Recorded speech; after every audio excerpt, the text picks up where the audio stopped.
During my search for keyboards to upgrade from my Apple Magic Keyboard, I was looking for a nice design, number pad, and media keys to control volume and play pause buttons. My budget was around $60 to $70, but I decided to get something that I wouldn't have thought about getting a few months ago.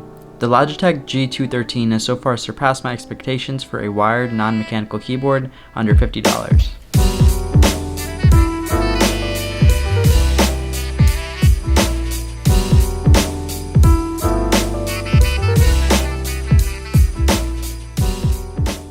So before getting into my thoughts about this keyboard, I want to quickly run down a list of features that this keyboard has. Looking at the Logitech website, we can see that this keyboard has a response time that's 4 times faster than other keyboards, RGB lighting, media controls, quiet mech dome keys, spill-proof membrane, and an integrated palm rest with rubber feet.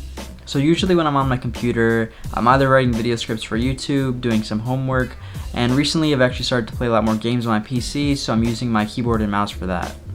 So to first look at the pros of this keyboard, I think the best place to start is the look of it. I think that the G213 looks amazing with a sleek and modern design with a hint of gaming in it too. Of course, if you're into the modern and minimal look, you probably wouldn't use the RGB lighting, or you just set it to one constant color like white or light blue like I have it, or if you're into the gaming look, you can just use the Logitech G Hub software that I'll talk about a little bit later in the video. Besides the look, I have to say that the smaller features like media controls and the spill-proof design are really great touches to this keyboard that add value without really increasing the price. The keys themselves all feel really sturdy, and none of my keys have any wobbling issues like I've seen in some other reviews on YouTube. Now for the part that many of you are probably waiting for, the mech dome keys are surprisingly really satisfying to type on.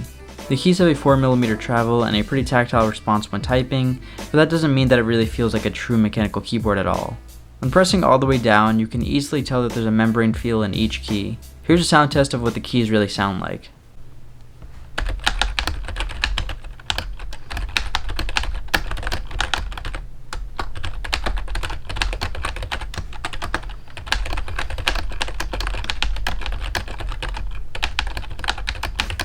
Overall, if you're looking for something better than the low-profile keyboard you're using right now to either type with or to play games with, I would say that these keys are a major upgrade from what you have right now.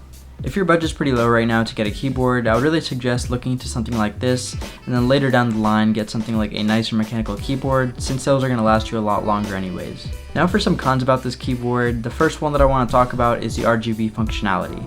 The RGB is bright and looks great on this keyboard, but you can't change the colors or design without being in the Logitech G Hub app that you have to download. The app, however, does have a ton of functionality to customize the colors of your keys and the effects too. Looking into the various effects like fixed, color wave, breathing, screen sampler, which takes a color of what's going on your screen and projects it to your keyboard, and the audio visualizer, which makes the keys react to the audio that you're listening to. I personally keep it on fixed since I don't want my keys going crazy whenever I'm doing any work or playing games. You can also go over to the freestyle area and change the color of the keys in each of the 5 sections of the keyboard, which is pretty cool too. Besides lighting, you can also change the assignments of the functional keys and use the game mode key on your keyboard to disable keys that you don't want to accidentally hit, like the Windows key, which is a really nice addition. Overall, even though you can't adjust the lighting from the keyboard itself, the Logitech G Hub app offers a good amount of functionality to adjust the colors and the style of your keyboard. Another con about this keyboard is the integrated palm rest that you can't remove. For me personally, I don't mind this since I want to keep it on at all times, but for some people that don't want such a large footprint on their desk from their keyboard, they probably wouldn't like this. Speaking of the palm rest though, it's pretty comfortable to type on but doesn't offer a soft touch material, but instead has the same plastic that's used on the rest of the keyboard. Lastly, another thing that I've noticed about this keyboard is that it generally tends to look a little bit greasy if you have sweaty hands at times, but it's also pretty easy to clean with a simple wipe down with a warm cloth.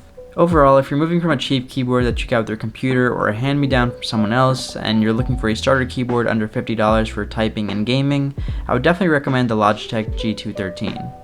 But if you're looking for something that's mechanical and wireless with the same features, I would really recommend the Logitech G613, which is pretty much the same keyboard, but wireless and mechanical with the Roamer G switches, but doesn't have any of the lighting features. Anyways, that's it for my review of this keyboard. If you guys have any questions about this, make sure to leave them down below in the comments. And if you guys enjoyed today's video, be sure to go down below and hit that like and subscribe button down below. And thank you guys so much for watching, and I'll see you all in the next one.